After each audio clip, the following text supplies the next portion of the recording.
or to speak, to sing or to speak, as inspired by the Holy Ghost. So Ephesians chapter 5 verse 18 again says, be not drunk with wine wherein is excess, but be being filled with the Spirit, speaking to yourselves. How do I get filled with the Spirit? Speaking to yourselves.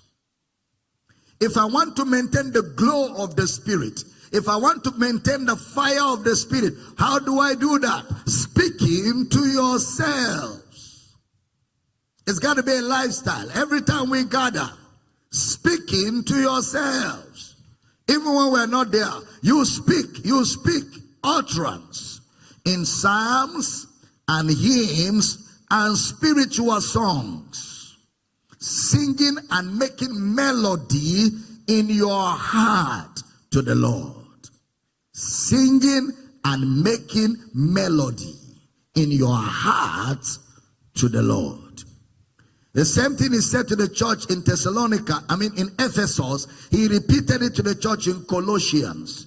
Colossians 3:16. Let the word of Christ dwell in you richly in all wisdom, teaching and admonishing one another in psalms and hymns and spiritual songs, singing with grace in your hearts to the Lord. If you observe the text, the words be and the words let's, be filled. Let the word of Christ. It makes us see that Paul gave instructions to believers to be filled with the Spirit. You are the one to be filled. It is not the Spirit that will fill you.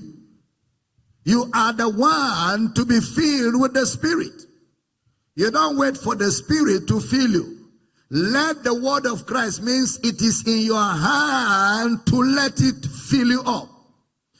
Being filled with the Spirit means it is your decision to be filled with the Spirit. Being filled. Let the word of Christ dwell in you richly. Those are actions that proceed from you to be filled. In other words, being full of the Spirit or being full of utterance is the believer's responsibility. Being full of the Spirit or being filled with utterance is the believer's responsibility. And that is